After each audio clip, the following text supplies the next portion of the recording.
ባልህም እናትህም ሞቱ፣ እኛም ልጅ የለን። ገንዘባችንን ለማን ይሆናል? ለቤተ ክርስቲያን የሚያሻውን እንስጥ፣ ለነዳያንም የሚያሻውን ምጽዋት እናድርግ። ለኃጢአት ከመገዛት እግዚአብሔር ነፃ ያደርገን ዘንድ ወንዶችንም ሴቶችንም ባሮቻችንን ነፃ እናድርጋቸው። የቀረውንም ዕቃችንን ሁሉ ለድሃ እንስጠው። ብድራችንን እግዚአብሔር ይከፍለን ዘንድ ልጅ ወልደን ስፍር ቁጥር የሌለውን ይህንን ገንዘብ ሰብስበን ብናቆየው ምን ይገባናል? ምን ይጠቅመናል? እግዚአብሔር ደስ የሚያሰኝ ካልሆነ ሁሉም ፈጥኖ ይጠፋብናልና። እህቴ ነገርሽ እጅግ ያማረ የተወደደ ነው፣ ነገር ግን ጥቂት እንታገስ። እንዲህ የሚል ጽሑፍ አለና ለመስጠት አትቸኩሉ፣ ከሰጠህም በኋላ አትቆጭ። የሚጠረጥር ሰው ከእግዚአብሔር አንድነት የተለየ ነውና። እግዚአብሔርም ጌታዬ ይህ ለአንተ አይደለም፣ ለበጎ ስራ እንቸኩል እንጂ። ሰው ከሞተ በኋላ እግዚአብሔርን የሚያመሰግነው ማን ነው? ለመስጠት ሲቻለን መጽውተን ነፍሳችንን ደስ እናሰኛት፣ ፈጣሪያችንም ደስ እናሰኘው እንጂ። ጸጋ ዘአብም ይህንን ነገር ከሚስቱ ሰምቶ ፈጽሞ አደነቀ። አንቺ ሴት ሃይማኖትሽ ፍጹም ነው፣ እግዚአብሔር በዳረጉትን ስጦታሽ አንቺ ነሽ። ስለ አንቺ ነቢይ እንደተናገረ እናገራለሁ። ስራና ልጅም ስም ያስጠራሉ። ከሁለቱም ይልቅ ልቦናዋ ቀና የሆነ ሴት ትበልጣለች። ወዳጄ ሆይ በዘመናችን ይጠቅሙን ከእነርሱም ይልቅ ለባሏ ደግ የሆነ ሴት ትበልጣለች።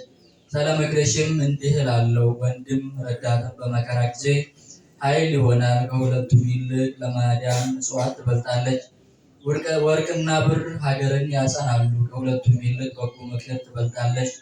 መክበር ገንዘብ ማግኘት ልቡናን ደስ ያሰኛል። ከእነዚህም ይልቅ እግዚአብሔር መፍራት ትበልጣለች። የምትሰጣቸውም የለም፣ ረዳት አትሻም። እግዚአብሔርን መፍራት እንደ ገነት በረከቷ ብዙ ነው። ፍጹም ክብር ተድላ ደስታ በእሷ ይገኛል።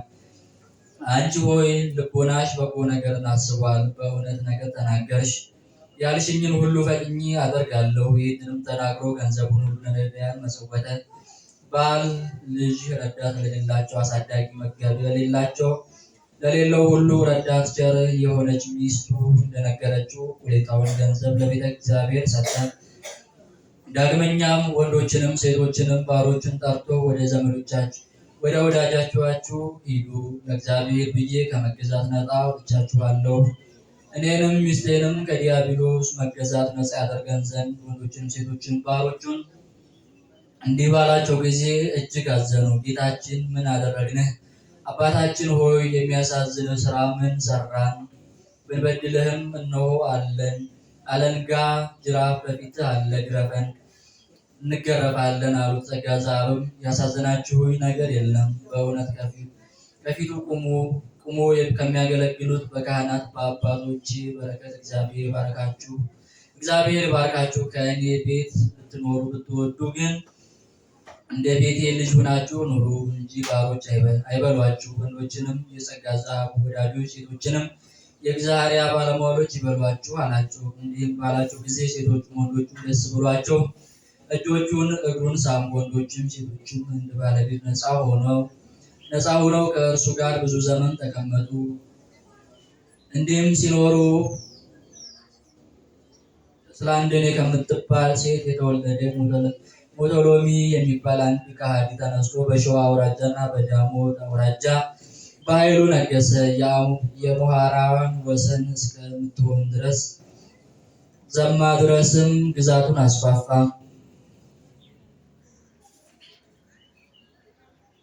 አብያተ ክርስቲያናትንም አቃጥሎ አብያተ ጣዖታትን በመስራት የፈጠራችሁኝ እናንተ ናችሁ። በሰልፍና በጦርነት ጊዜ ድል እንዲያደርግ የምትረዱኝ እናንተ ናችሁ ብሎ ለጣዖት ሰገደ። የእግዚአብሔርንም ስራ ሁሉ አጠፋ። የሸዋን መኳንንትም ሁሉ ቤታቸውንም ሁሉ አምጡልኝ ገዛቸው ዘንድ ይላቸው ነበር። እነሱም እንዳይገድላቸው ፈርተው በፈረቃ ይልኩለት ነበር። እንደ ቀስጠንጢኖስ ሰዎች ሰልፍ የተማረ ነበርና፣ ስለዚህ ነገር በጦር ኃይል ነገሰባቸው። በዘመኑ ደናግልም አልቀሩትም። በድንግልና የተገኘችቱን እየወሰደ እየሰጡት ከክብር ያሳንሳት ነበርና፣ ከመርኮም ውስጥ ድንግል የተገኘች እንደሆነ ይዘው እያቀረቡለት ከክብርት ያሳንሳት ነበር። ስራው ሁሉ የሚያጸይፍ ነው፣ በስራው ሁሉ የተጠላ ነው። በዚያም ወራት ጽላልሽ አውራጃ ደረሰና ዙራሬን ከቧት ሰፈር። ጸጋ ዘአብም ሀገሩን ሲከቧት አይቶ ይህ ከሃዲ ሊገድለው እንደመጣን አወቀና በሌላ ጎዳና ፈጥኖ ሸሸ። ከሞተሌም ጭፍራ አንዱ ጸጋ ዘአብን ሊገድለው በፈረስ ተከተለውና ጦሩን ወረወረበት፣ አላገኘውም። ሁለተኛም ጦሩን ሊወረውርበት ሲዘጋጅ ጦሩ ከእጁ ስር ተጣብቃ ስለቀረች ለመወርወር አልተቻለውም። ጸጋ ዘአብም ወታደሩ ሲከታተለው ከጥልቅ ባህር ደርሶ እንደ ድንጋይ ተወርውሮ ጠለቀ። ወታደሩም ይህንን አይቶ ከወንዙ ዳር ጥቂት ቆሞ ጠበቀው። ከውሃ ውስጥ ዋኝቶ ምናልባት የወጣ መስሎት ነበርና እንዳልወጣለት ባየ ጊዜ ወደ መንደር ተመለሰና ያገኘውን ሁሉ ማድረግ ጀመር። ንጹሕ አገልጋይ ጸጋ ዘአብ ግን ከጥልቅ ባህር በገባ ጊዜ ጉዳት አላገኘውም። ይህች ባህር ለማደሪያ እንደተዘጋጀች ድንኳን ሆነችለት እንጂ የመላእክት አለቃ ቅዱስ ሚካኤልን ይጠብቀዋልና፣ ነገር ግን እርሱ አያየውም ነበር። ያን ጊዜ በመጋቢት 12 ቀን የቅዱስ ሚካኤል በዓል ስለነበር ከባህር ውስጥ ሆኖ እንዲህ እያለ ይጮህ ጀመር። ኃይል የምትሆነኝ ቅዱስ ሚካኤል አምባ መጠጊያዬ የምትሆነኝ ሚካኤል ኃይልህ ወዴት ነው? ከሃሊነትህ ወዴት ነው? ተአምራት ማድረግህ ወዴት ነው? እነሆ መሞቻዬ ደረሰ። ዛሬ የሽብር ቀን ነው። ዛሬ የመከራ ቀን ነው። ዛሬ ጥፋት ተፈረደብኝ። በበዓልህ ደስታ ሳታሰኘኝ ታሳዝነኛለህን? ይህንንና ይህን የመሰለ ሁሉ እንዲህ እያለ የእናቱን ጡት እንዳስጣሉት ልጅ ያለቅስ ነበር።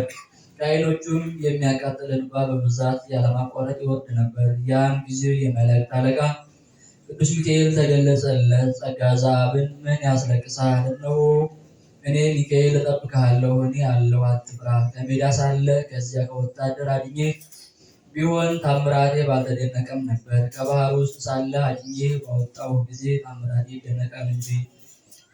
የማድንህም ስላንተ ብቻ አይደለም፣ በአብራክህ ስላለ ስለተመረጠ ልጅ ነው እንጂ።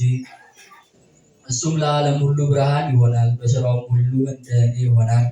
እኔም እጠብቀዋለሁ፣ እርሱም ለእኔ እድል ፈንታዬ ነው። ስለ እሱ ከሞት ትድናለህ። እንዲህ የልጁን ነገር እየነገረው በባህር ውስጥ 3 ሌሊት ውሎ አደረ። ከዚህም በኋላ የመላእክት አለቃ ቅዱስ ሚካኤል ጸጋ ዘአብን እንዲህ አለው፣ እነሆ የጥፋት ቀን አለፈ፣ ና ውጣ ብሎ ያን ጊዜ በእጁ መንጥቆ ከባህር አውጥቶ በዞረሬ ወዳለች ቤተክርስቲያን ወስዶ አገባውና ከእርሱ ተሰወረ። ጸጋ ዘአብም ሀገሩን ምድር በዳ ሆኖ አገኛት። ቤተክርስቲያኑም የሰውም ቤት ሁሉ ፈርሶ አገኘው። ከቀድሞ ይልቅ የአሁኑ ሐዘን ጸናበት። በመጋቢት በ12 ቀን ሰውም ከብቱም ሲማረክ በዚያች ቀን ሚስቱን ተማርካ ሄደች። ነገር ግን በዱር በገደል ተሰውረው ከመጡ የቀሩ ጥቂት ሰዎች ስለ ሀገራቸው ጥፋት ከእርሱ ጋር ይላቀሱ ዘንድ ወደ እርሱ መጡ። በረከቱ ከሁላችን ጋር ለዘላለሙ አሜን።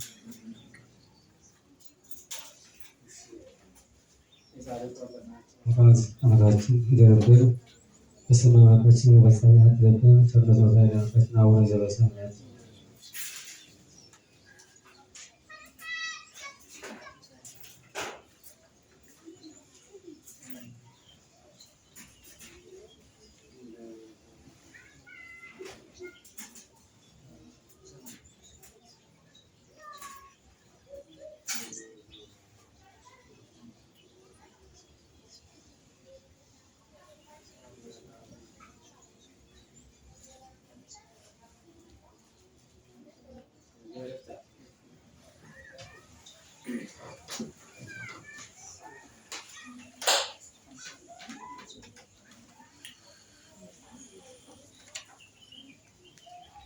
የጻድቁ የአባታችን የአቡነ ተክለ ሃይማኖት ማርዳናቸው ረድኤታቸው በረከታቸው አይለየን፣ ጸሎታቸውን ይጠብቀን። እንዲሁም የቅዱሳን የቅድስት እግዚአብሔርና የቅዱስ ጸጋ ዘአብ ማርዳናቸው ረድኤታቸው አይለየን። ከዚህ በመቀጠል ወደ ትምህርተ ወንጌል እንሄዳለን። አባታችን ትምህርተ ወንጌል ነው፣ እንዲሁም ደግሞ ምክርን ይሰጡናል። ቀጥታ ወደ እሳቸው ወስዳችኋል።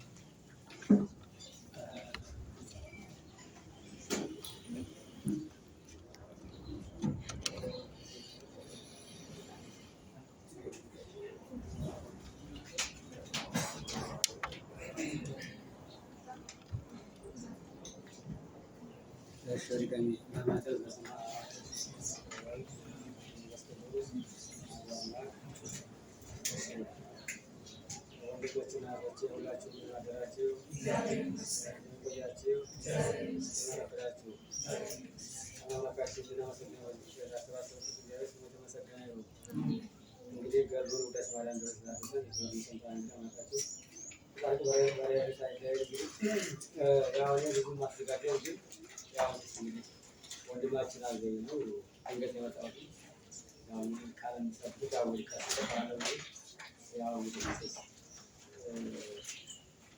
ድንገት ስለሆነ ድንገት ሰንቃል ጋር ትንሽ ሳይታይ ከባድ ነው። ያው ታግጥ ያሳውቃለሁ እንግዲህ አማካችን ያሰረው ጋር ይመስልኝ እንግዲህ ወጣችን ነው የሚለው ማቴዎስ ወንጌል ላይ ምዕራፍ 6 ቁጥር 16 ላይ ነው ቃሉን ይላል ጾሙን እንደ ግብጾች አታውርዱ ማለት ነው። ጾሙ እንደ ግብጾች አታውርዱ ይላል። እንግዲህ አምላካችን ስለቃሉ ስሙ የተመሰገነ ይሁን። ይህ ቃል ተናገረው ክርስቶስ ማለት ራሱ ማለት ነው። እንግዲህ አምላካችን እንደኛ ሰው ብሎ በነቢያት ይነገር የነበረ በ5500 ዘመን ሲፈጸም በቃል በድንግል ማርያም ምክንያት ስጋ ለብሶ እንደኛ ሰው ብሎ ቀስ በቀስ እያደገ የሰውን ጠባይ ይዞ እንደ ሰው እየተራበ እንደ ሰው እየጠማ አማት ደግሞ እንደማለት ደግሞ አምራትን እየፈጸመ ሳለ ነው ይሄን ቃል ተናገረ ማለት ነው። ልክ እንደዚህ እንደሆኑ እንደናንተ ቃሉ ሊሰሙ በሱ እግር ላይ ለምከተል ለሐዋርያቱ ለተለያዩ ሰዎች ይሄን ቃል ተናገረ ማለት ነው። እና እንግዲህ አምላካችን ቃሉን ይገጽልን። እንግዲህ ማለት ምንድነው? ጾሙ እንግዲህ እንደግብዝ ማለት እንግዲህ ራሱን ከፍ ማለት ነው። ለሰው ይንሳል ራሱን ጾመኛ እያለ እንደውም ከዚህ ማለት ነው ግብዝ ማለት ናቸው ጸሐፍት ማለት ነው። ፈሪሳውያን ናቸው የሚሰቀርባቸው ጸሐፍት ፈሪሳውያን እንግዲህ ከሙሴ ቀጥለው ለእስራኤል ማለት ነው የሙሴን ሕግ እናውቃለን እያሉ ለእስራኤል የሚያስተምሩ ማለት ነው። በእርግጥ የሙሴን ሕግ ያውቃሉ። 5 መጽሐፈ ነቢያትን የሙሴን ሕግ ኦሪትን ተምረዋል ማለት ነው። ግን ያችን የሙሴን ሕግ ምክንያት አሰኝተው እኛ የሙሴ ተከታይ የሙሴ የአብርሃምን እያሉ ግን የሙሴን ሕግ አይሰሩም ማለት ነው። የሙሴን ሕግና ወይም የአብርሃምን ስራ አይሰሩም፣ በተግባር አይሰሩም ማለት ነው። በሱ ይነግዳሉ በሙሴ ሕግ ወይም ደግሞ ኦሪት ነን እኛ እስራኤል ነን የአምላክ የክርስቶስ አማንት ነን እያሉ ግን የነቢያትን ቃል ማለት ስቷል ማለት ነው።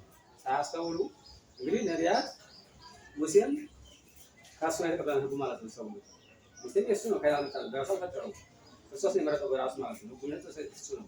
ሌሎችንም ነቢያት ኢሳያስን ኤልያስን ላካቸው ይያል ማለት ነው። ግን እነሱ ምላችሁ የጸሐፍት ፈሪሳውያን የሚባሉት የራሳቸውን እንትን በሙሴ ምክንያት ወይም ደግሞ የሙሴን ሕግ ይዘው በምክንያቱ ግን ሰዎችን እንትን እያሉ ልክ ሰው ማለት ነው ለሰዎች ምሳል በሰዎች ምሳል እኛ ጿሚ ነን እያሉ ራሳቸውን እያመጻደቁ ወይም ደግሞ ለሰዎች እንትን እያሉ ራሳቸውን ከታገሉ። ምክንያቱም ምንድነው እነሱ እኛ ለምሳሌ ባንክ ሲያስተምሩ ምክንያቱም ልጆች ያን ተማሪዎች ትምህርት አይሰሙም እንዴት የሙሴ ሕግ ታለፋሉ ለምንድን ነው ብለው ነገሩ። አይ ክርስቶስ ናቸው ሙሽራ ከነሱ ወጥ ይጾማሉ እንጂ አሁን አይጾም አላቸው።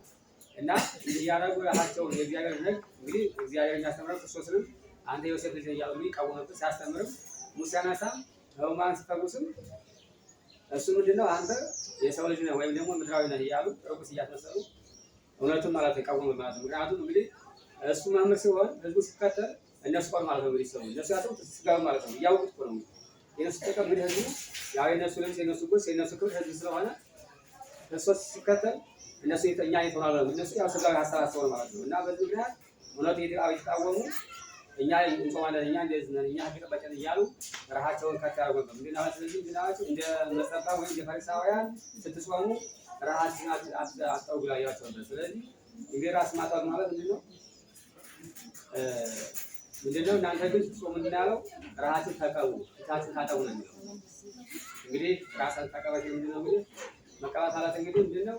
ንጽህና ማለት ንጽህና ተቀራሉ ማለት ነው። ምክንያቱም አንድ ሰው ጾም ከጾመ መጀመሪያ ምንድን ማለት ነው? ፍቅር ማለት ነው። ፍቅር ከሌለ ሰው እንኳን አይደለም እንጀራ ቀርቶ ስጋውን እንኳን ቆርጦ ቢመጸውት ከንቱ ማለት ነው። ወበከንቱ ማለት ነው። ያለ ፍቅር አይሆንም ማለት ነው። ስለዚህ ምንድን ያለው ራስ ተቀቡ ሲል ንጽህና ያዝ ማለት ነው። ንጽህና ስጋ ማለት ነው። ከረብስ ነገር ከክፉ ነገር ስጋን ከቀረች ነገር ወይም ደግሞ ወደ ክርስቶስ የሚያቀርበው ነገር ከሚፈጠር ሁሉ ልክ እግዚአብሔር ከሕግ ውጭ ወይም ደግሞ ይህንን አታደርጉ ይህን አትስሩ ያለውን ሁሉ ከዛ ታጠቡ ማለት ነው። ተጠበቁ ማለት ነው። ስለዚህ ምንድን ነው ሰውን የሚያረሰው እንግዲህ አሁን የምታውቁት ተንኮል ነው። አንደኛ ፍቅር ከሌለ ከንቱ ነው። በሰው ላይ ክፉ ማሰብ የተለያየ ስጋዊ ስራ ቀመሰና ነው። ስጋዊ ስራ ሰው ከሰራ ነፍሱ ወይም ደግሞ ከእግዚአብሔር ራቀ ማለት ነው። ቢጸሙ ያው እንድናች ቢጾም ቢጸልይም ያው እንደከሰማ ከንቱ ማለት ስጋዊ ምድራዊ ማለት። ስለዚህ እናንተ ስትጾሙ ምንድን ነው ራሳችሁን ተቀቡ ታጠቡ ማለት ነው። ንጽህናን ያዙ ማለት ነፃ ማለት ነው። ልብን ማንሳት ከርኩሰት ከክፉ ነገር ከምኞት ከዝሙት ከተለያየ ማለት ነው። ከምድራዊ ስራ ሁሉ ክርስቶስ አታድርጉ ካለው ሁሉ እነዚህ ሁሉ ማንጻት ማለት ነው። ተቀቡ ሲል ደግሞ ምንድን ነው ፍቅር ያዙ ማለት ነው። ምክንያቱም ፍቅር እንግዲህ ያልኳችሁ ሁሉ ማስሪያ ማለት ነው። ተቀቡ ሲል ፍቅርን ያዙ ማለት ነው። ስለዚህ ዛሬ እንግዲህ ትልቁ ዋልይ ጾም እንግዲህ ትልቁ ነገር ክርስቶስ ራሱ ጾም ማለት ነው። እናንተም እንደዚህ ክርስቶስ እንግዲህ እኛ እንኳን መሰምታውት ባቤል 7 ሰዓት 9 ሰዓት ባቤልም መስካፈ ተብሎ ኢየሱስ ግን 40 ሌት 40 መዓልት ለውሃ ሳይቀምስ ሳይል ማለት ነው። እንግዲህ እንዳልኳችሁ ክርስቶስ በሰውነቱ ነው እንጂ የሚያስፈልገው እንደ ሰው ስለሆነ ነው እንጂ በእርግጥ በመለኮቱ ስጋ ያስፈልገው ማለት ነው። ስጋዊ ነገር ያስፈልገው። ምክንያቱም ግን እንደኛ ምንድነው የሚሉት እኛ እንትኖች ምንድነው አልተወለድም ማለት ነው። ዛሬም ቆሎ አይደል እንዴ? ዛሬም አሁን ነው ከተማከታ ዛሬ ነው አንድ እዚህ ጋር ጧት ከጎጃም መጣ ጥምቀት ማለት ነው። እና ዛሬም እኮ አለው ብሎት እንደው የድሮውን ተሆነ ያሁን የምናየው ብንማርበት ነው ምሳሌ ባመጣው ማለት ነው። ክርስቶስ አልተወለደም የሚሉ ነበር ማለት ነው። ዛሬም ባሉ ተቀባት ነው ይሄ ከንቱ ነው። ደረስ ማለት ነው።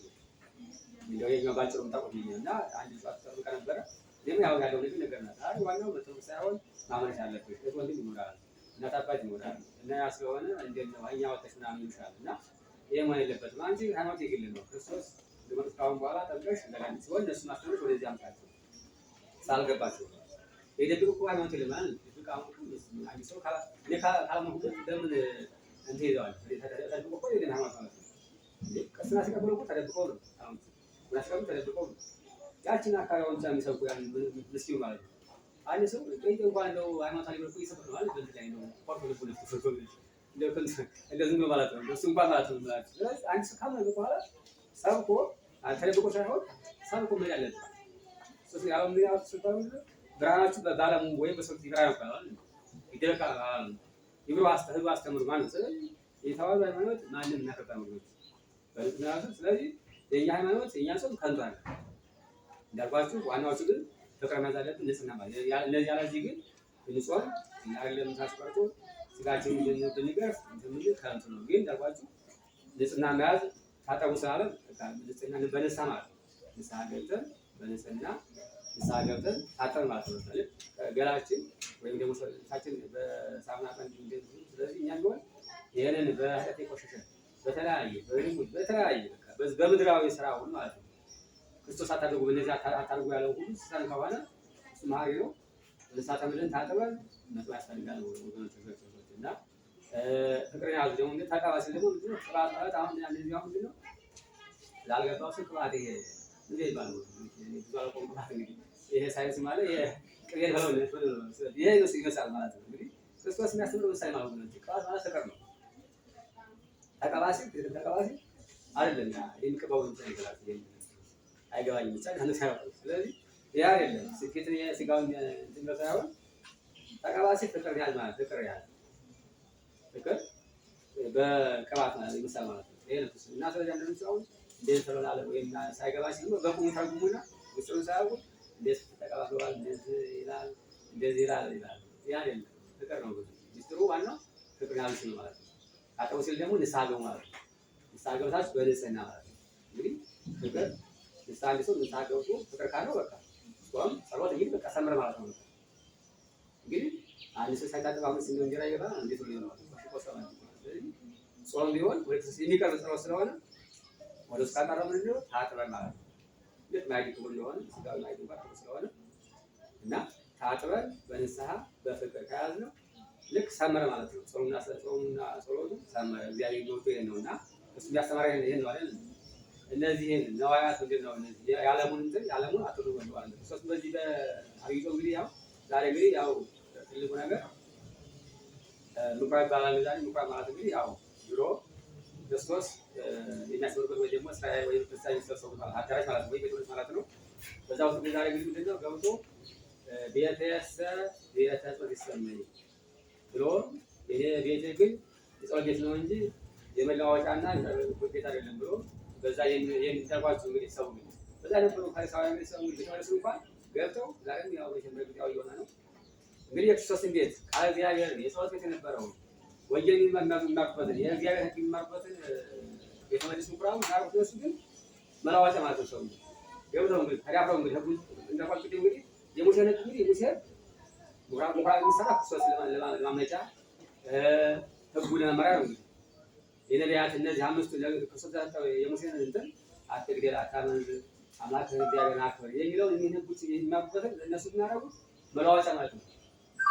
ከዛ ማለት እሱ መጣና እኛም ገባና ቤተሰ ቤተ ጸሎት ይሰመይ ብሎ ያንን የሚሉትን ገርፎ በጃል አባረራቸው ይላል።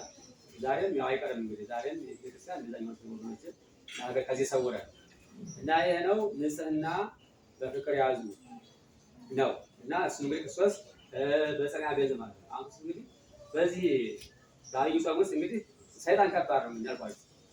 ሰይጣን ክርስቶስን ዮሴፍና ድንግል ማርያም ስጋዊ አድርጎት ሊቀርብ ፈትነዋል።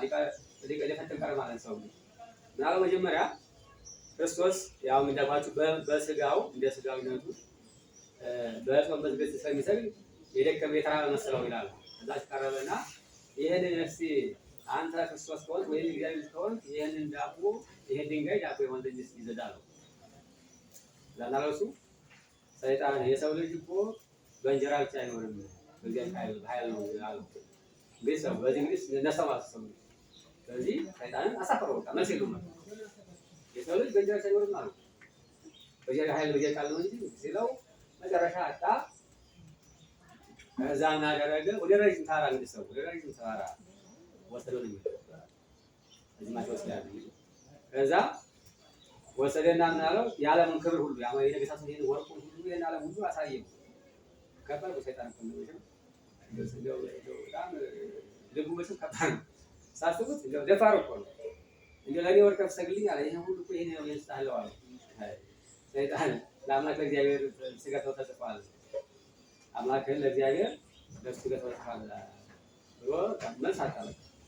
አሁን መጨረሻ ሶስተኛው ማለት ነው ወደ ቤተ መቅደስ ወደ ምኩራቡ ወሰደና ከላይ ያው እንግዲህ ምንድነው እንደምላችሁ ወሰደ ሲባል ክርስቶስ መንፈስ ነው እንጂ ሰው ሰው ማለት ነው። ምክንያቱም እሱ እንግዲህ ለኛ አራያ ሊሆን ማለት ነው። ምክንያቱም እንዳንዳይ አይ ዛሬ ይሄ እኮ እንዲያረጋው ነበር እንዲለው ነው እንጂ እንዲያይል ነው መልስ ሊያጠው ማለት ነው። እሱ ባይደበት ልክ መንፈስ ራሱ ፈቃድ እየወሰደ ነው እንጂ ሰይጣን አውጥቶ ነው ፈቃድ ነው ራሱ ፈቃድ ነው የሱን ተንኮል ስለሚያውቅ ማለት ነው። ከዛም በኋላ ዛሬ ደግሞ ወሰደና በቤተ መቅደስ አወጣና እንግዲህ ስለ አንተ ተጽፏል፣ ስለ አንተ ማለት ያዛቸዋል ከመውደቅም ወይም ከጥፋት ያነሳዋልና እስኪ ራስህን በዚህ ወርውር አለው። ከባድ እኮ ነው። ሰይጣን ወይ ከኋላ ሄድ እግዚአብሔር አምላክህን አጠፋፈነው አለው። ለማላ እንዴትስ በኑ እንደ ተጋ ሄደ ነው የሚለው አልተያዘም። እና ስለዚህ ምንድነው እናንተ ቢሆን በእነዚህ ስላባሱ እነዚህ በጸሎት በትዕግስት አሁን ግን ያባሱ መጀመሪያ በምናለው በእንጀራ ማጥፋው ነው። ዛሬ አሁን በአሁን እኮ ብዙ ሰው ቆራል፣ ብዙ ሰው ቆራል፣ ብዙ ሰው ዛሬ በገንዘብ በስራው እንደው ባጭሩ ብንመክረው ብዙ ሴቶች አሁን ብዙ ወጣቶች አሁን ዛሬ አሁን ቤት ነው እንደው ይሄ ስራ ታዲያ ቤት ነው አረብ ሀገር አይደለም የተለያየ ሀገር ነው ዛሬ እዛው እኮ ለጥቅስ ሳይሆን ኢትዮጵያ ባህል ሲደርስ ለጽድቅ ነበር አይደል?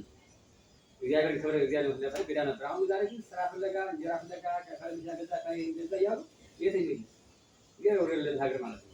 እና ብዙ ያው እንግዲህ ከስራ እንደሆነ ብዙ ያው ይመጣል ብዙ ያው እንደዛው ነው ይመጣ ይቀር። ስለዚህ ወደ እና እኛ እንደሆነ በገንዘብ ወይም በእንጀራ ከመካከላችሁ እንደዚህ በዚህ ጋር በዚህ ድርስ ሲል ነው ይሄን ድንጋይ ያባሉ ሲሉ አይ ሰው በእነተም በእግዚአብሔር ቃል ነው ቃል ስለዚህ ጋር ደግሞ በገንዘብ ሰው ያ ሁሉ ያንን የዓለሙን ነገስታት ያ ሁሉ ክብር ይሄንን ሁሉ ለይሰግኝ አጠቃይ ከባድ ነው እንግዲህ ደፋር ነውና ሰግኝ ይሄ ሁሉ ላይ ነውና ዳንስ አላወርሳለሁ ሰው ስለዚህ በገንዘብ ሲመጣባችሁ እናንተ በገንዘብ በመጥራት ወይም አንፈልግም ብላችሁ በዚህ ንስሲ ነው ምሳሌ ማለት ነው አራያስ ነው ማለት ነው ዲጋዩ በትዕቢት ሰው በዚህ አነ ለዚህ አሁን ዛሬ ምታወቅ ተላና ሰው ስራ ሲያጣ ሲጎዳ ያሰባል ማለት ነው ራሱ ለማፋት ሰው ሰው ራማታት ራሱ ያጠፋል ይሰብራል ማለት ወይም ለዚህ ከመሆን ወይም ደግሞ ራሴን ብዙ አይቻሉ ይሄ አማካሽ ከዚህ ነገር ይሰውራል ሰው እንግዲህ ሰይጣን በበላን ያው ነገር ይስልና ራስን በዚህ ወርወር በዚህ እስቲ ስላንተ መላእክት ያዝልሃል አሎ ሰው እንግዲህ ከባድ ፈተና ነው ለምሳሌ ማለት አስተዋል እነዚያን ሶስት ነገሮች ሶስት ከባድ እና ይሄ ሁሉ እንግዲህ አማክስ ሲያበስታተን ሰይጣን ከኋላ ሄድ ማለት ነው በተለይ ወጣቱ በአሁኑ ጊዜ ወጣት ከባድ ነው ሳትነት ነው የሥራ እንዲኖራል የተለያየ ልቦናችንን አርባ ያሰብ የዕለቱ ብቻ ስለሆነ እንግዲህ እናንተ በርግጥ ቅድም ያስፈልግ እስካሁን ብዙም አላያችሁም በርግጥ የግድ እንዴት እንደሚደረስ አውቃለሁ ብዙ ነገራችን ራሱ ይሞሉ ነበር ስንታኛ አቋሉ እና ስለዚህ ብዙ ነበር እና ማብሮ ማለት ነው ስለዚህ እንግዲህ ምስላም በተለያየ ጉዳዮች ያው በዓለም ጉዳይ በብሮ ጉዳይ ያው ባዛ አሁን ምን ጥሩ ነው እናንተ ደግሞ እንግዲህ ምክንያቱም ይሄን ዓለም ዛሬ ሞላው 12 ሐዋርያት ናቸው ዛሬ 70 ቀን እያለ 120 እንግዲህ ምታው ዛሬ ዓለም ሞላ ማለት ነው ሰው መቼም ያከባረከ ያስተምረው ያው ደግም ይችላልላችሁ ዋናው እና ደግሞ ስሙ ያናካችሁ እንግዲህ እንዳቋስ በቃሉ ስሙ በእርግጥ አንድ ሰው ወደ ጊዜ ሲቀር ሲጸልይ ሲጸልይ ሲል ፈታለ ጎበዝ ነበር ሰው እንግዲህ በዛ 40 ቀን ጀብቱ 40 ቀን ስሙ ሳደፈ ነው ሰይጣን ተወጣጣ ስለዚህ እኛ መልካም ስንሰራ ስንጸልይ ስንሰራ ሰይጣን ይቀርቃል ያን በተን እኛ አንድ ጋር ነው ስለሚቀራ ፈተና ያመጣ በተለያየ ማለት ነው እንደው ይቀርና ከዛ ከባድኛ ማለት ነው ስለዚህ ያለው እንግዲህ ያንጊ ሰይጣን ይባስ ወግና በባስ መንቃት በሰይጣን በርስቃት ሳከሰ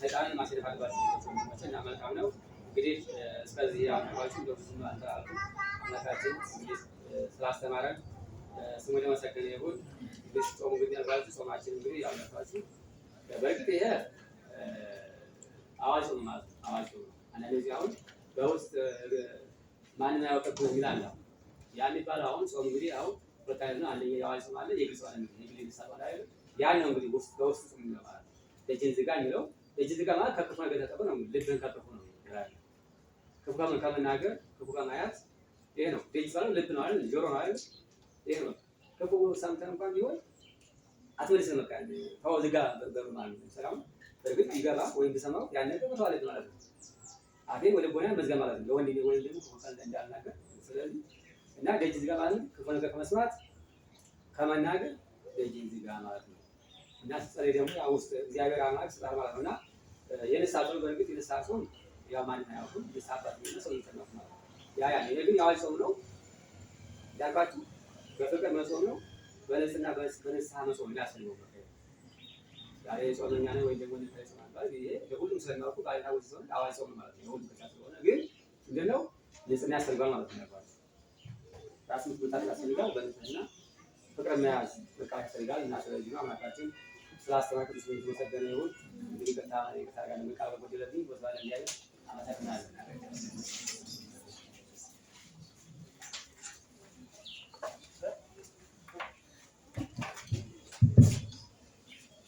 አሉላ አስተማረ ለመከረ አምላካችን እንዳለው እግዚአብሔር በምስጋና ይግባ።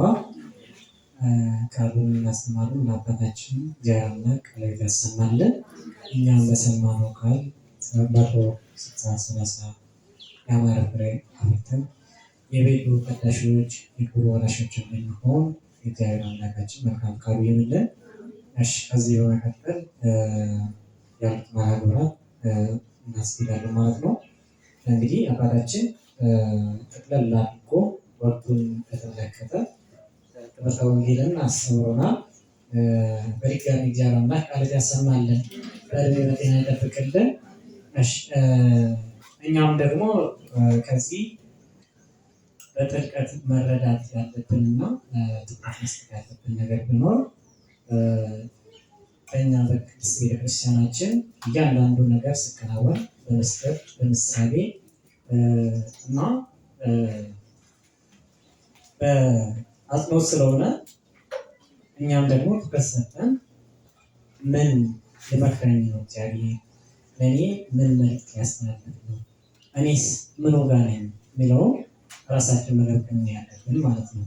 በእርግጥ ወቅቱ ስለ ቤተ መቅደስ ነው የሚያወሳው። ይህ ማለት በቅድስት ቤተክርስቲያናችን ስርዓት መሰረት የዐቢይ ጾም 3ኛ ሳምንት ምኩራብ በመባል ይታወቃል።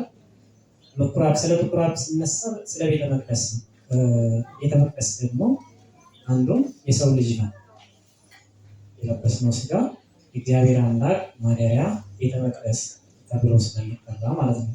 ስለዚህ ፍቅርን ልበሱ በትህትና በንጽህና ጹሙ ስል ይሄም የእግዚአብሔር ቤተ መቅደስ እግዚአብሔር ማደሪያው ምንድን ነው? ቅዱስ አይደል? እግዚአብሔር ማደሪያው ቅዱስ ነው። ቅድስና ስለሚወድ ማለት ነው። ይሄ ማለት እንግዲህ እርሱ እግዚአብሔር አምላካችን በፈቃዱ እኛ ሊያስተምረን መጥቶ ቅዱሳን እኔ ቅዱስ እንደሆን እናንተም ቅዱሳን ሁኑ ብሎ በመከረን መሰረት እኛም እንደዛ መሆን ስለሚገባ ቅዱሳን መሆን ስለሚገባ ለዚህ ደግሞ አርያም የሆኑ ቅዱሳን በዙሪያችን ይገኛሉ ማለት ነው። ቅድም በገድሉ እንሰማ ሞክረናል። የቅድስት እግዚአብሔርና የቅድስት ጸጋ ዘአብ እንግዲህ ምን አይነት ቤተሰብ እንደሆኑ እግዚአብሔር እንዴት እንዳከበራቸው በመከራ ጊዜያቸው እንዴት እንደደረሰላቸው እንዲሁም ደግሞ የእነሱ ፍሬ አባታችን አቡነ ተክለ ሃይማኖት ምን አይነት ጻድቅ እንደሆኑ ይሄንን መገንዘብ ነው የሚገባን ማለት ነው። ስለዚህ እያንዳንዳችን በቤታችን በቤተሰቦቻችን እንዲሁም ደግሞ በየግል ህይወታችንም ይሄንን ነው መገንዘብ ያለ ቅድስና እግዚአብሔር የሚፈልገው ለእግዚአብሔር የምንመች ስለሆነ እኛም ደግሞ ለእግዚአብሔር የምንመች የእሱን ቤተ መቅደስ ሰውነታችን ማንጻት በንስሐ መታጠብ ይገባናል ማለት ነው። ከጥምቀት ጋር ተያይዞ አባታችን ቅድም አንድ ነገር ሲያነሱ ነበር። እንግዲህ በዚህ ዘመን የመማርም አልጠፋም፣ የሚያስተምርም አልጠፋም። ነገር ግን ልብ የሚል ወደ እግዚአብሔር የሚመለስ የትኛው መልካም ነው የትኛው ክፉ ነው ብሎ ለይቶ የሚወስድ የሚያውቅ ነው። ስለዚህ ለዚህ ነው እንግዲህ አስቡ ሰው በዚህ እድሜ ደረጃ ደርሶ ወይም ደግሞ ይሄንን ኃይል አመት ኖሮ የትኛው ሃይማኖት የትኛው እምነት ሳይለይ መቆየቱ ከባድ ነው። ስለዚህ ሶስቱ የኃጢአት ራሶች የሚባሉ አሉ።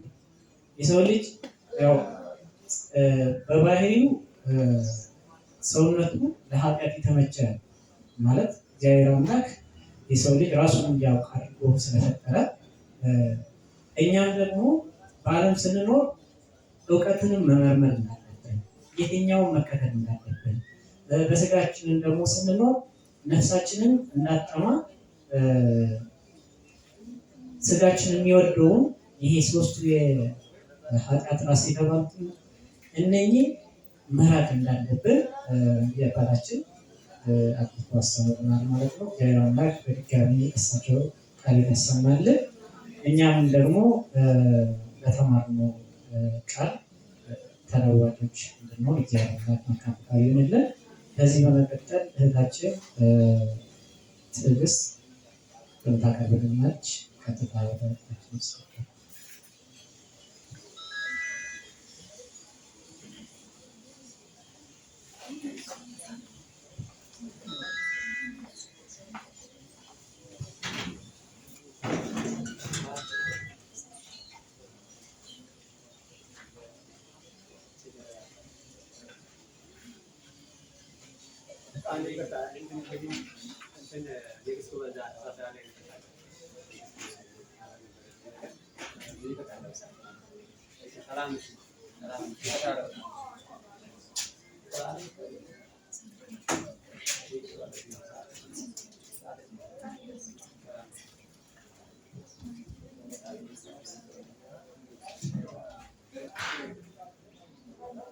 እግዚአብሔር ከእምነት አባቶች ላይ ከሚኒስትር ዲያቆናት ወንድሞች፣ እናቶች፣ አባቶች፣ የተከበራችሁ እህቶች፣ ወንድሞች፣ የተከበራችሁ እንዲሁም ሕፃናት ተጠራላችሁ በሌላ እግዚአብሔር ስም የተከበራችሁ እግዚአብሔር ይመስገን። ከዚህ በመቀጠል እንደሱ ቸርነት አንደበቱን ሰጥቶን የምናገርበት ሕሊና ቢሰጠን የምናደርግበት ስለ ክርስትና ስለ ጨዋነት እግዚአብሔር ፈለገ በአምሳሉ ሊፈጥረው በስድስተኛው ቀን አዳምን ፈጠረው። በምድር ላይ ያሉ እንስሳት አራዊት እንዲገዛ አደረገው። ብቻውን ስላየው ሔዋንን ሰጠው። ለአዳምና ሔዋን ትእዛዝ ሰጣቸው፣ ብዙ ተባዙ ምድር ይሙላላቸው። በኤዶም ገነት ውስጥ ግዛትን ሰጣቸው። በገነት ካለው ዛፍ ሁሉም ብሉ አላቸው። መልካምና ክፉን ከሚያሳየውና ከማያሳውቀው አደራ እንዳትበላ፣ ከእሱ በበላህ ቀን ትሞታለህ አለው። አዳምና ሔዋን በገነት ሲኖሩ ዕፀ በለስ በልተው ከባድ ኃጢአት ሰሩ። ከኤዶም ገነት ውስጥ ከዚያም ተባረሩ። በዚያም በደላቸው እጅግ መከሩ። የተሰጡትን ሕግ ባለማክበራቸው ከሕግ ውስጥ አንዲቷን በማጓደላቸው ደክመው እንዲበሉ ተፈረደባቸው። ለአዳምና ሔዋን የተፈረደው ፍርድ ሲወርድ ሲዋረድ ለቀጣዩ ትውልድ ለሥጋ እንደክማለን ያለ ውድ በግድ በእመቤታችን ምሕረትን አገኘን። ሕይወትም እንደ አዲስ ተመሰረተልን። ያለፈውን በደል ተደመሰሰልን። አዲስ ኪዳንንም ለእኛ አመጣልን። ይህን ያደረገ አምላክን ረስተን ባለም ስንዝናና መድኃኒት የሌለው መቅሰፍቱ የጸና HIV የሚሉት በሽታ መጣና አምላክን ገሰጸን በእርሱ እንድንጸና። የኤችአይቪን ትእዛዝ ምን እንደው ዘንግተን ከቤተ ክርስቲያን ሁሌ እየሸሸን ከሕግ ስንወጣ ለዲያብሎስ መንጋ ሁሌ እየተገዛን አምላክን ፈለገ ደግሞ ሊያስተምር ሲመጣ በእርሱ እንድንጸና ከሰው የማይጨምር ክፋቱ የጸና ድንገት ተከሰተ የሚሉት ይሆናል። ከትላንቱ ቅጣት አልተማርንም በእውነት ጥፋትን ሰንቀን በዓለም ስንዋትት አሁንም ስንሮጥ ጌታን ለማስከፋት ዓለምን ለማጥፋት መጣብን ጦርነት። ኃጢአት ገደል እንጂ መንገድ አያሳይም፣ በመልካም ምግባር ውስጥ ፈጽሞ አይታይም። ከዚህ አንድ እርምጃ አያራምድንም። ለጊዜው ስጋችን በማይጠቅም ነገር እየተታለለ እኔ በልጥ ሁሉ እየታገለ እሾሃ ሚካላ በትውልዳችን ላይ እየተተከለ ዘር ቀለም ይለያል እየተጃጃለ። የኛ አምላክማ ፈጽሞ ይለያል። ጥፋታችን አይቶ ታግሶ ያልፈናል። እስከምንመለስ ቆሞ ይጠብቀናል። የንስሐም ጊዜ ቆርጦ ይሰጠናል። መላከ ሞት መጥቶ ከዚህ ዓለም ሳይለየን እስኪ ለስጋችን መገዛቱን ትተን ንስሐን በመግባት እንቆይ ተዘጋጅተን። ፍጹም ካልተደሰት በመንፈስ ሕይወት ውስጥ ብንሄድ ብንደክም ከእግዚአብሔር ላናመልጥ በመጥፎ ቦታ ላይ እንዳንወድቅ እንዳንሰጥ እንዲሁ በከንቱ አንድከም አንሩጥ። ታሪክን እንቀይር ሕይወት በመለወጥ ልባችንን እናንጻው ትዕቢት ልባችንን እናንጻው ከጊዜያዊ ትዕቢት ኋላ እንዳንቃጠል በማይጠፋው እሳት ንጹሕ ሆነን እንቆይ ንስሐ በመግባት።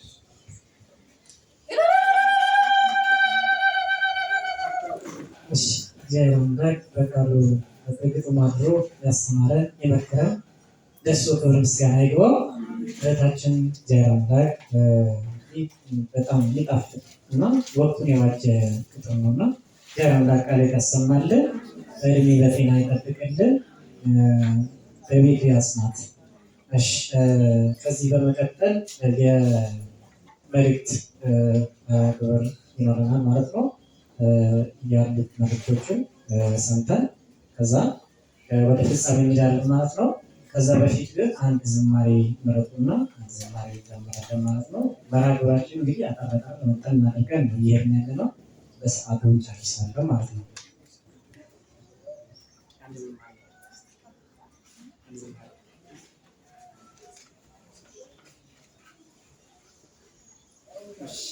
የሚችሉት በጋራ ሁላችሁ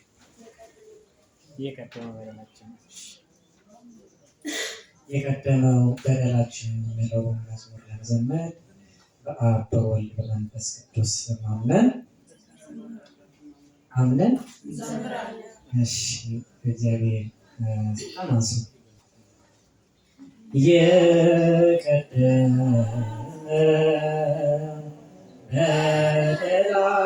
በደላችንን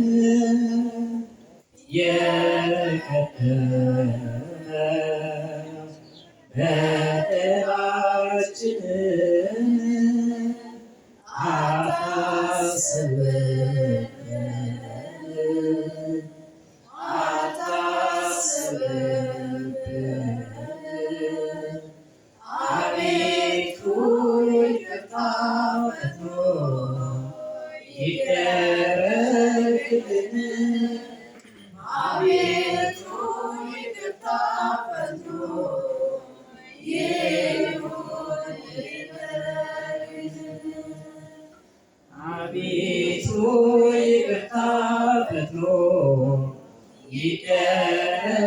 ይደረግልን አቤቱ ይቅርታ ፈጥሮ ይሁን ይደረግልን የከኬኛ ይሰረርቤ የከኬኛ ይሰረርቤ ኑቴ ለካይኔ ኑቴ ለካይኔ የጎፍታ ዲፈሚ ከንኬ አማኑ ፋተው የጎፍታ ዲፈሚ ከንኬ ዳፌ አመኑ ፋተው የጎፍታ ዲፈሚ ከንኬ አማኑ ፋተው የጎፍታ ዲፈሚ ከንኬ ዳፌ አመኑ ፋተው የቀደመ በደላችንን የቀደመ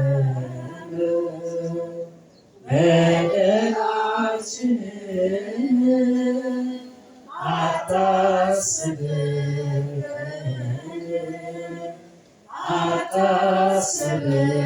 አታስብብን አቤቱ ይቅርታ ፈጥኖ ይደረግልን አቤቱ ይቅርታ ፈጥኖ ይሁን ይደረግልን አቤቱ ይቅርታ ፈጥኖ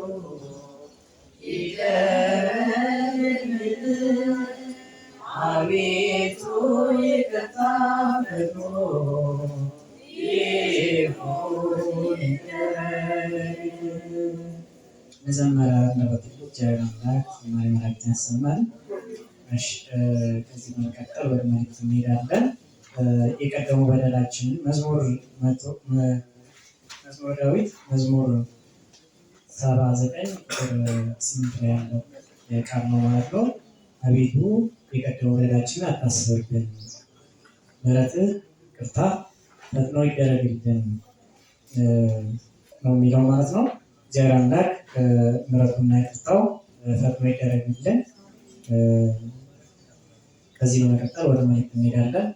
ወንድሞቻችን መልእክት ያስተላልፉልናል ማለት ነው።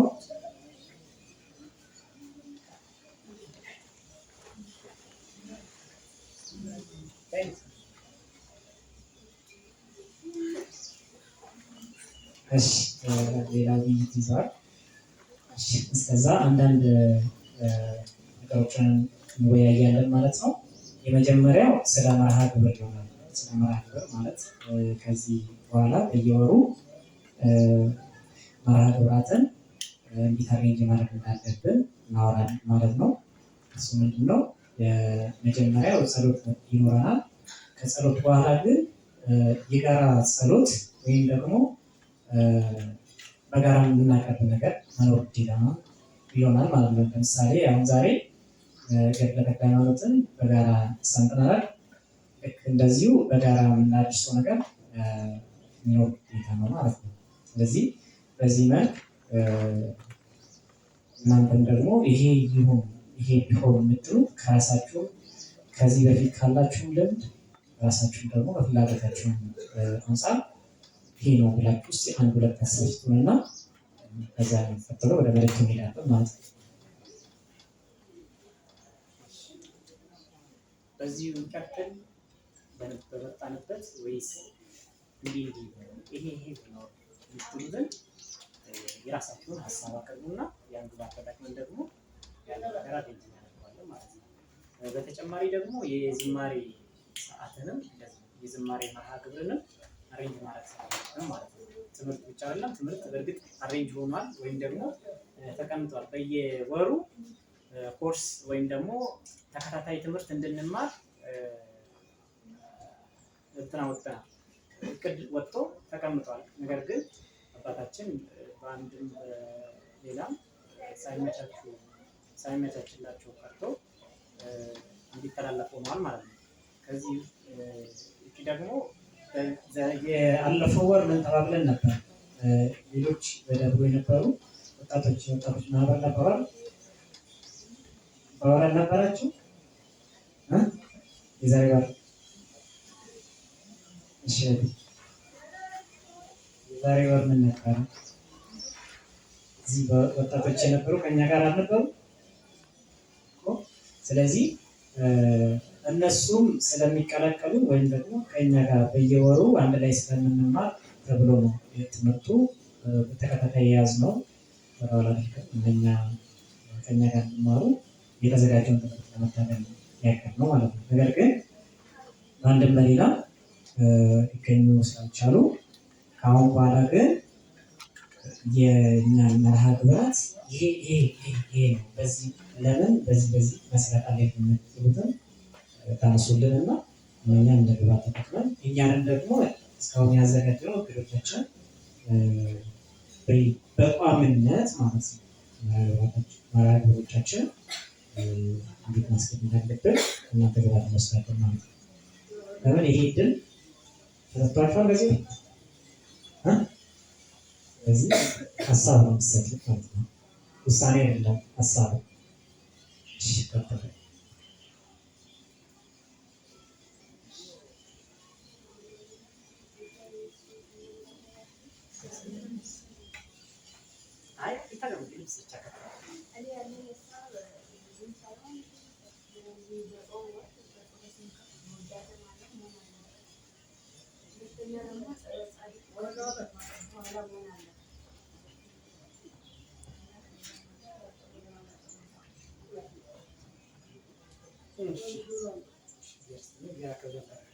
ቃለ ያሰማል፣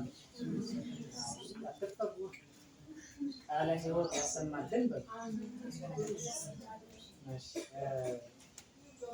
በጸሎት በጾም ወቅት የጋራ ጸሎት ቢያንስ ውዳሴ ማርያም እናደርስ ማለት። ከዛ ውጭ ደግሞ የጸበል ጻድቅ ወይም ደግሞ የማዕዱ ወደኋላ ይሁን ማለት ሌላ ከልምድም አንጻር ወይም ደግሞ እናንተም ደግሞ በምትፈቅዱት ማለት ነው። ይሄ አንበት አሳስ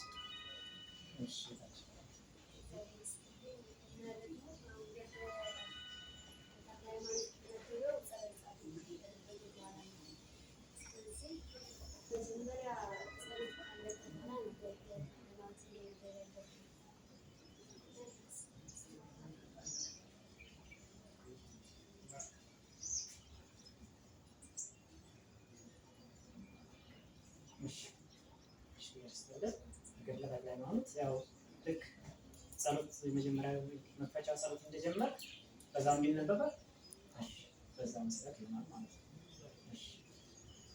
ሌላ ወይም ደግሞ ሀሳብ አይኖራቸውም። መቼም ሀሳብ ይኖራቸዋል። ያው በኋላ ነው የምታወሩት ይሆናል እንጂ ሀሳብ ይኖራቸዋል። ስለዚህ አውጡና በጋራ የምናቀርበው የጋራ መርሃ ግብር አይደል? ስለዚህ ይሄ የጋራ መርሃ ግብራችን የሚገነቡ ነገሮች ሀሳቦችን አቀርብና በዛ መሰረት እናቀናጃለን ማለት ነው። ስለዚህ አንድም ትንሽም ትሁን ስጡ ግባት። እሺ አንድ ሰው ነገር በሶስት ጸና ነገር አንድ ሰው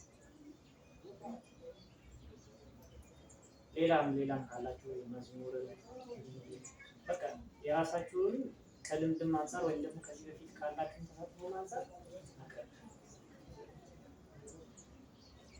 አቤት እንዳይሆንባችሁ። እሺ ባል እሺ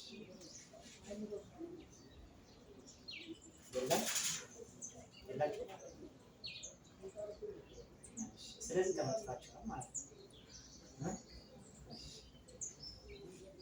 እሺ እግዚአብሔር ይስጥልን። በአጭሩ ያው 1 2 3 መልእክቶችን ይዘናል ማለት ነው። እነኛ በቀጣዩ እናስተካክል ይሆናል። ከዛም ውጭ ደግሞ ፊድባክ ወይም ደግሞ ግብረ መልሱ የሚደርሳቸው ይሆናል ማለት ነው። ስለዚህ እግዚአብሔር አምላክ ለወሩ ያብቃን፣ ለወሩ ያድርሰን። እሺ ከዚህ በቀጥታ ወደ መልዕክት እንሄዳለን። መልዕክት የሚያስተላልፍልን የደብሩ እዚህ ደብር ማለት ነው ስብከተ ወንጌል የሰንበት ትምህርት ቤት ተወካይ የሰበካ ጉባኤ መልዕክት እንዲያስተላልፉ ነበረ።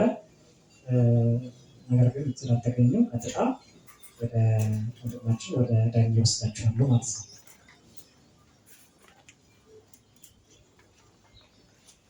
አመሰግናለሁ። በስመ አብ ወወልድ ወመንፈስ ቅዱስ አሐዱ አምላክ አሜን።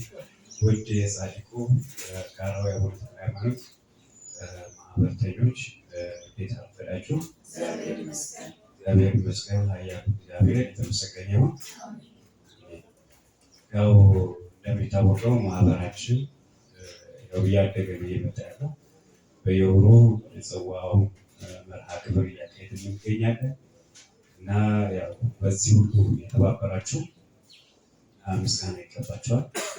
መጀመሪያ ምስጋና ያው የምናቀርበው ልዑል እግዚአብሔር ረድቶናል እና እስካሁን እንድንቀጥል አድርጎናል እና ለልዑል እግዚአብሔር እስኪ አንዴ በእልልታ በጭብጨባ እንዲያመስግኑ።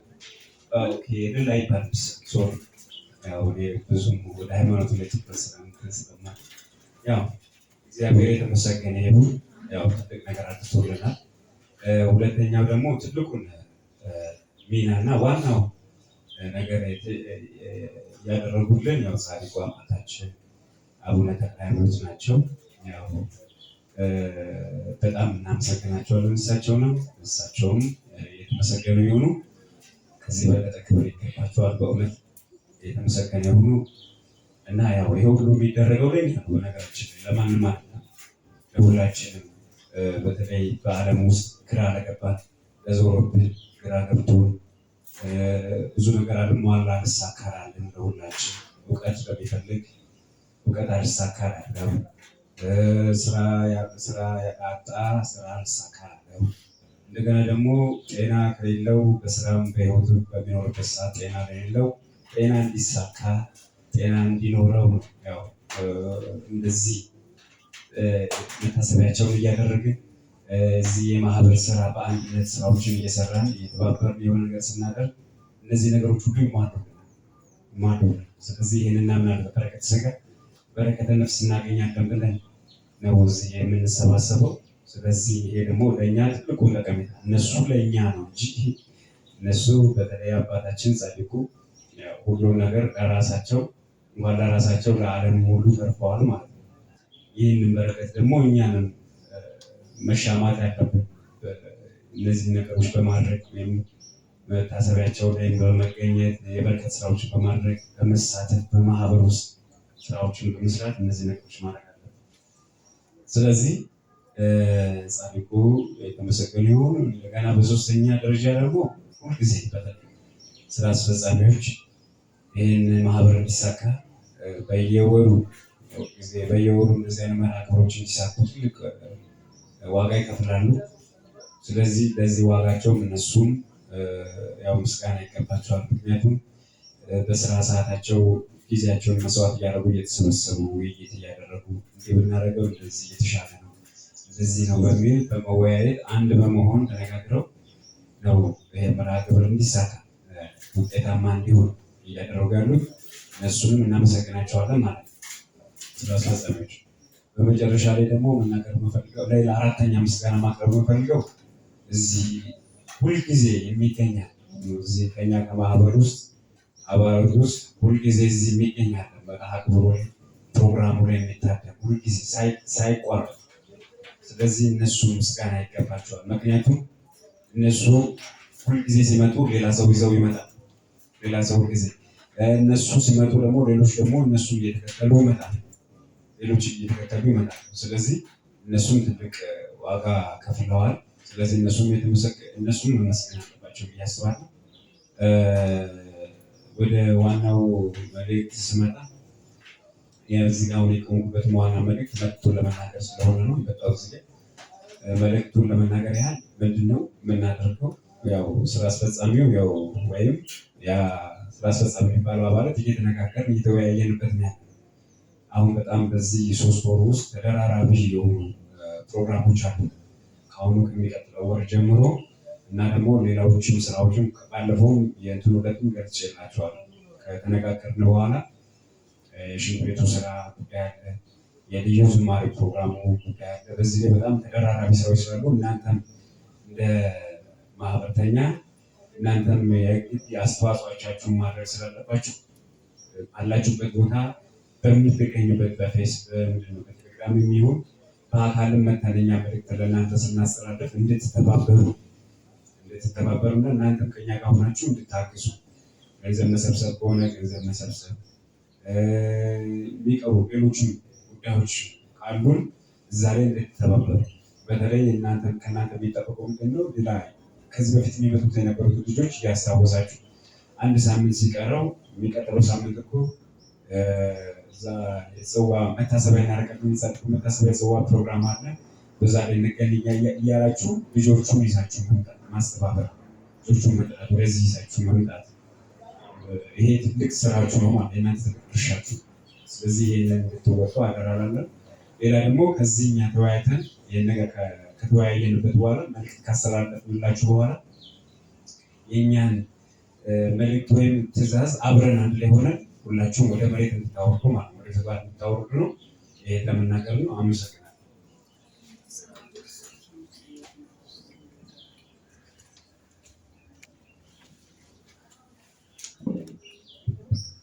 መልዕክቱን ላስተላልፍልን ለወንድማችን ይሄውና ቃል ያሰማልን። እሺ እኛም ደግሞ በተላለፈው መልዕክት ሰምተን ተግባሮች አድርገን ከዚህ በመቀጠል በመጨረሻ ለማጠቃለያ እንሄዳለን። አንድ ዝማሬ መረጥና አሁን ዝማሬ ዘምረን ከዛ ለጸጥ እንነሳለን ማለት ነው። አንድ ዝማሬ እዛባችሁ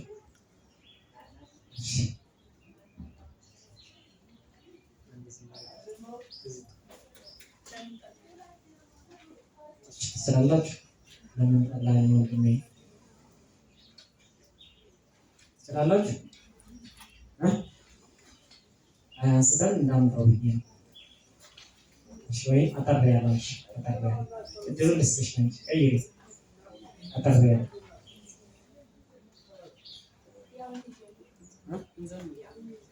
ራሱ ይኸው። እሺ ለምን ጠላኸኝ ወንድሜ አንድ እናት ያለባት ልጆች ለሚለው መዝሙር ለመዘመር በአብ በወልድ በመንፈስ ቅዱስ አምነን በእመቤታችን በቅድስት ድንግል ማርያም ምልጃና ተራዳኢነት በቅዱሳን ጸሎት አምነን እንዘምራለን። ዘምር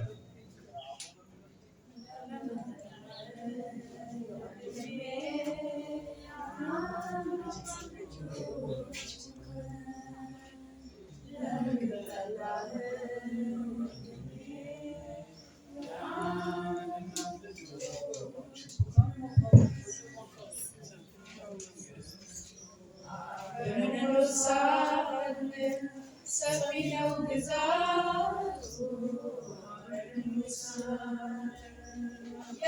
የተካፈልኩት ንብረት አጥፍቼ ብመለስ ዛሬ አባቴ ናፍቆኝ ብመጣ ልቤን አንገቴን ሰብሬ ለሁላችንም ይበቃል ብዙ ነው የእሱ መንግሥት አይጥፋ እባክህ ወንድሜ ፍቅር ይበልጣል ከሀብት ለምን ጠላኸኝ ወንድሜ የአንድ አባት ልጆች እኮ ነን ለምን ጠላኸኝ ወንድሜ የአንድ እናት ልጆች እኮ ነን ሰፊ ነው መንግሥቱ አብረን እንጎርሳለን ሰፊ ነው ግዛቱ አብረን እንጎርሳለን ፊት በሐዘን አይታ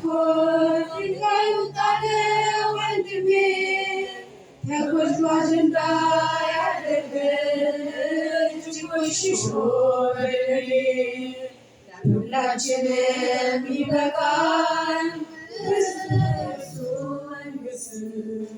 አይጥፋ እባክህ ወንድሜ ፍቅር ይበልጣል ከሀብት ለምን ጠላኸኝ ወንድሜ የአንድነት ልጆች እኮ ነን ለምን ጠላኸኝ ወዳጄ የአንድነት ልጆች እኮ ነን ነው መንግስቱ አብረን እንወርሳለን ሰፊ ነው ግዛቱ አብረን እንወርሳለን እንደ ስለሆንኩ አይደለም የተባረኩት በጌታ ጥሉ መሻቴ አይቶ ነው ያደረገኝ ስመጣ ሸሽቼ አላቀርበር ስኖር በተዳልኩኛል አብረን እንኑር በሰላም ለምን ጠላኸኝ ወንድሜ የአንድነት ልጆች እኮ ነን ለምን ጠላኸኝ ወንድሜ የአንድነት ልጆች እኮ ነን ሰፊው መንግስቱ አብረን እንወርሳለን ሰፊ ነው ግዛቱ አብረን እንወርሳለን።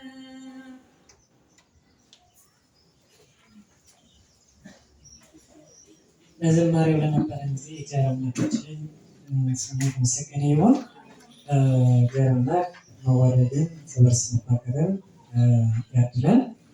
እሺ መዝሙር ለዘመረችልን ለእህታችን እግዚአብሔር አምላክ ቃል ያሰማልን፣ ዝማሬ መላእክት ያሰማል። እሺ እኛም ለዘመርን እግዚአብሔር አምላክ የበዛ የመላእክት ዝማሬ ያሰማል። እሺ ከዚህ በመቀጠል ትንሽ እናንተን መጠየቅ የሚያስፈልገን ትንሽዬ ሀሳብ አለችን። እሷን ቅድም ወደኋላ ያስቀራናት የእናንተ ፍቃድ አዎ አይደለም ወይም ደግሞ ይሁን አይሁን የምትል ውሳኔ የምታሰጥ ነገር ብቻ ነች። ስለዚህ እሷን በእናንተ ለማጋራት ያህል ወንድማችን ኃይሉ ወደዚህ መጥቶ ያወያያችኋል ማለት ነው። ስለዚህ 5 ደቂቃ ትፈጅ አንዳንድ ደቂቃ ወሰዱና እናንተ ደግሞ ሀሳብ ስጡበት። አዎ ይሁን አይሁን የሚለው ማለት ነው። ስለዚህ ቀጥታ ወደ ወንድማችን ወስዳችኋለሁ።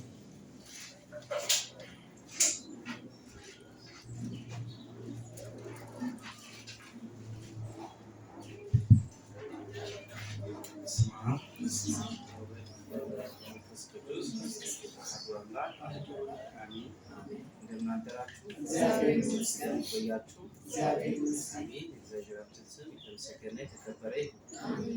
የእናታችን የቅድስት ድንግል ማርያም ስሟ የተከበረና የተመሰገነ ይሁን። እሺ እኔ እንኳን አጠር አድርጌ እንደ ውይይት ያቀረብነው ምንድነው ማህበራችን ከተመሰረተ የ7ኛ ዓመት ክብረ በዓልን ለማክበር በቀጣይ ወር ላይ ስላሰብን ከእናንተ የኛ የግል ብቻ ውሳኔ ስለሆነ የእናንተ ሀሳብ ስለሚያስፈልገን በምን መልኩ እናክብር የሚለውን ማለት ነው በደንብ እንድንወያይ የሁሉም ነገር ከእናንተ ጋር ስለሚያምር ማለት ነው። ስለዚህ አጠር አድርገን እንደኛ ያሰብነው በቀጣይ ወር ላይ የ7ኛ ዓመት የምስረታ በዓሉን ለማክበር ያሰብነው ከእናንተ በኩል ደግሞ ምን ታላችሁ የሚለው ሰዓታችሁን ላለመሻማት አጠር አድርገን ተወያይተን የተሰጠኝም ደቂቃ ትንሽ ስለሆነ ማለት ነው።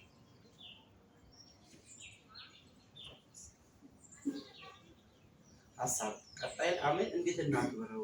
አሁን የተባለው ቀጣይ ወር ማለት ነው። ቀጣይ ወር ላይ በምን አይነት መልኩ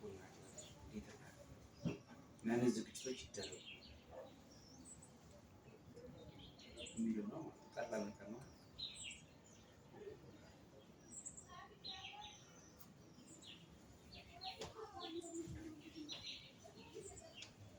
ደቂቃዬን እየጨረሳችሁ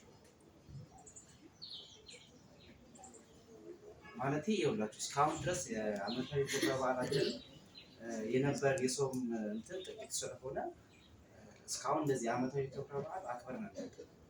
ስለዚህ አሁን ላይ ደግሞ እንደዚህ አይነት ፍቃዱ በርከት ስላለ ቢያንስ የ7ኛ ዓመት ምክንያት አድርገን ብናከብረው ጥሩ ነው የሚል እሳቤ ስላለ አይከበርም ማለት እኮ ሀሳብ ነው በነገራችን። መስጠት የምፈልገው ሀሳብ ለምሳሌ እናንተ ምን ያቅዳችኋል? ማለት እናንተ ያቀዳችሁት እቅድ ትነግሩንና ማረም ያለብንን እናርማለን። ትክክል ነው ብለን ያሰብነውን ትክክል ነው ብለን ለመስጠት ሀሳብ እንዲያመችን ትንሽ እናንተ ንገሩንና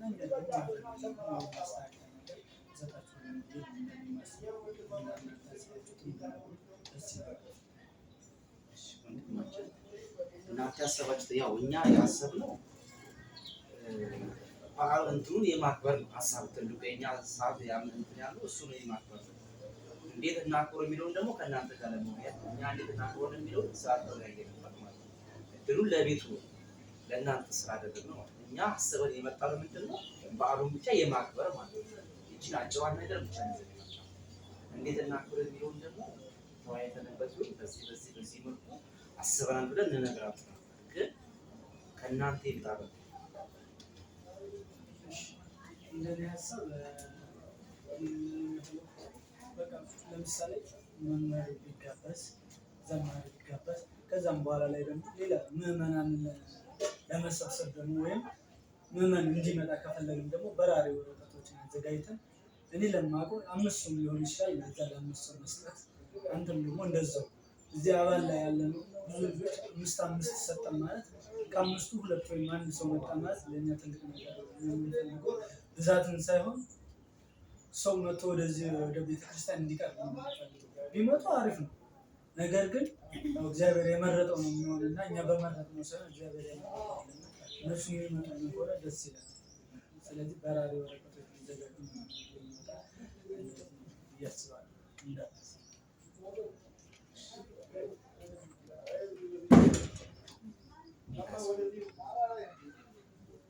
ዘማሪ ቢጋበዝ መምህር ቢጋበዝ በራሪ ወረቀቶች ይቀበሉ የሚል ሀሳቦች ተነስተዋል።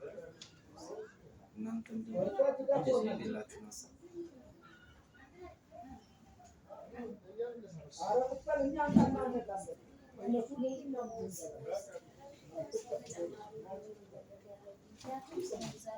ስለሚነሳ ሰው የምዕመኑ ወይም ደግሞ የማህበረሰቡ ብዛት ስለሚጨምር የዛኔ ብዙ ነገር ስለሚደረግ ጽዋ ላይ ቢያንስ 2 ሰው ከሆነ 4 ሰው ሆኖ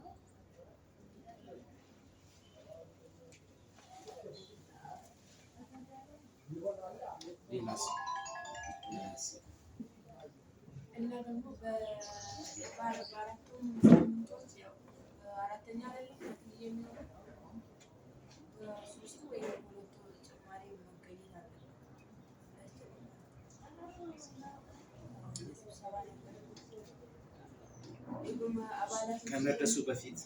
ከመድረሱ በፊት ስብሰባ መድረግ አለ።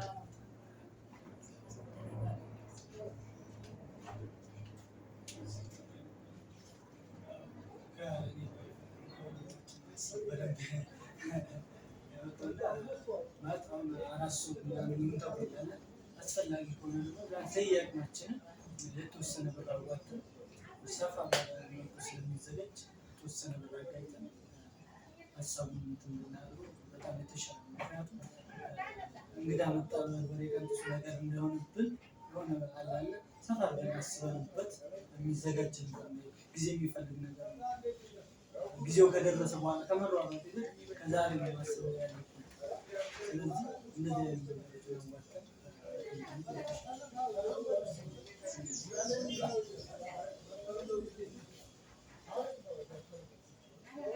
አንድ ሰው ሀሳብ ለየት ያለ ሀሳብ አንድ ሰው ሰዓት ለመቆጠብ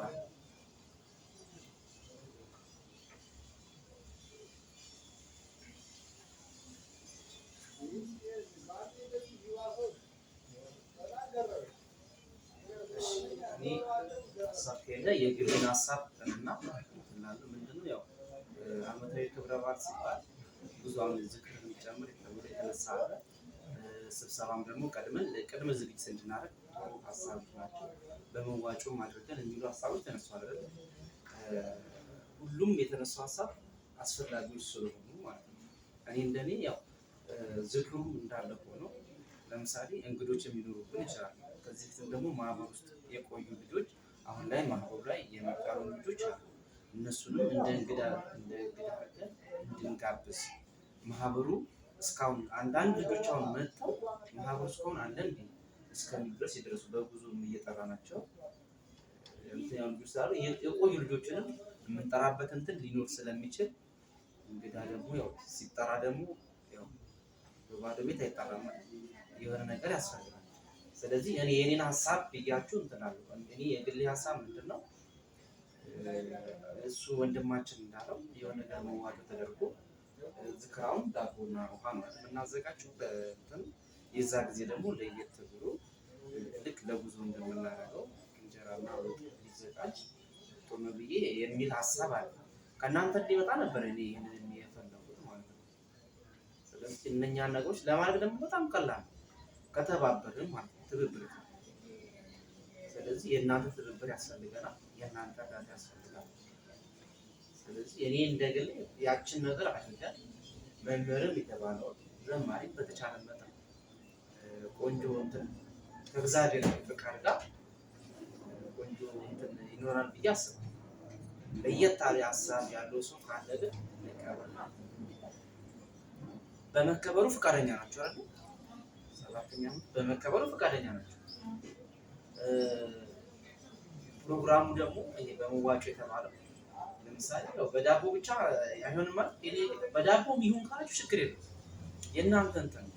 እኛውም በግላችን ተወያይተን መጥተን እንደዚህ ነው ብንላችሁ ስለማይችል እንጀራ ወጥ ምናምን በመዘጋጀቱ ቅር የሚለው ሰው አለ። ስለዚህ ላጠቃላችሁና በአጭሩ እኛ የስራ አስፈጻሚዎች ተወያይተንበት እናሳውቃችሁ በዚህ መልክ እናክብር ብለን በቴሌግራም የሚው በምንም እንለቅላችኋለን። ከዛ ይሻላል።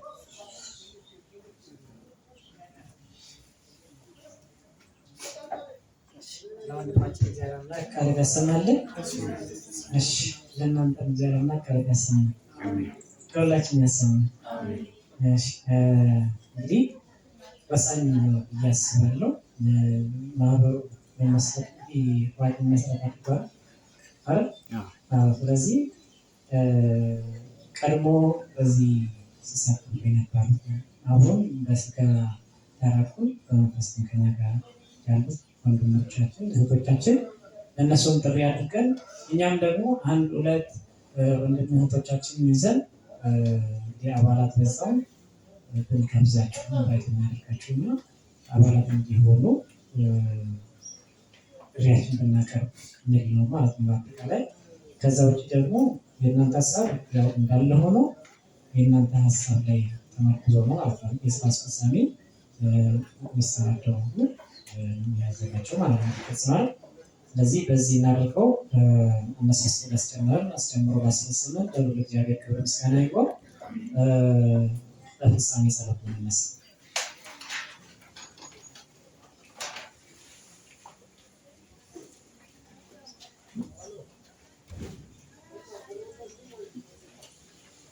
ክነት ያላችሁ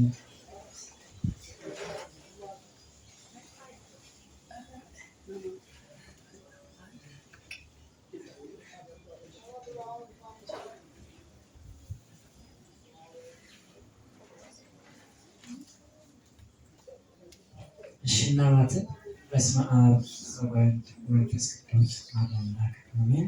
አነሳስቶ ያስጀመረን አስጀምሮ ላስፈጸመን እግዚአብሔር ምስጋና ይግባው። አቤቱ አምላካችን እግዚአብሔር ሆይ አነሳስቶ ያስጀመርከን አስጀምሮ ያስፈጸምከን በቅዱሳን ጸሎት በእናትህ በቅድስት ድንግል ማርያም ምልጃ እየተማጸንን ቅዱስ ነገራና ስምህን እንዲህ በማለት እንጠራለን። ተስማ በአባታችን ሆይ በሰማያት የምትኖር ስምህ ይቀደስ፣ መንግሥትህ ትምጣ፣ ፈቃድህ በሰማይ እንደሆነች እንዲሁም በምድር የዕለት እንጀራችንን ዛሬ በደላችንን ይቅር በለን እኛም የበደሉንን ይቅር እንደምንል። አቤቱ ወደ ፈተና አታግባን ከክፉ ሁሉ አድነን እንጂ መንግሥት ያንተ ናትና፣ ኃይል፣ ክብር፣ ምስጋና ለዘላለሙ አሜን። እመቤታችን ቅድስት ድንግል ማርያም ሆይ በመልአኩ በቅዱስ ገብርኤል ሰላምታ ሰላም እንልሻለን። በሐሳብሽ ድንግል ነሽ፣ በሥጋሽም ድንግል ነሽ። አሸናፊ እግዚአብሔር እናት ሆይ ሰላምታ ላንቺ ይገባሻል። ከሴቶች ሁሉ ተለይተሽ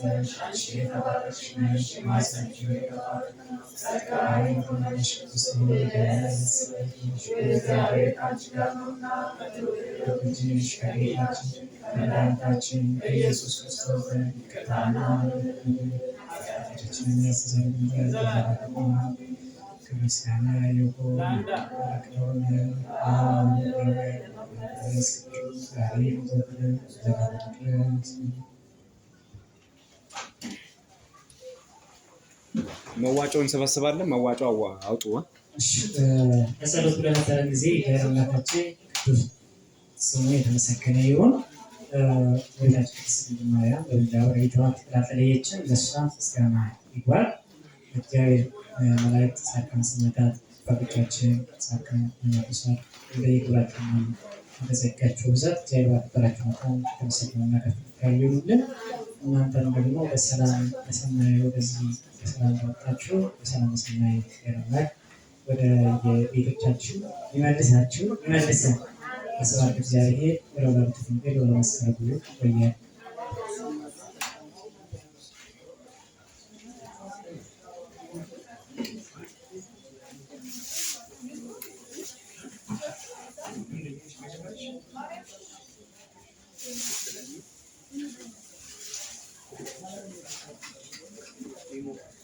አመሰግናለን።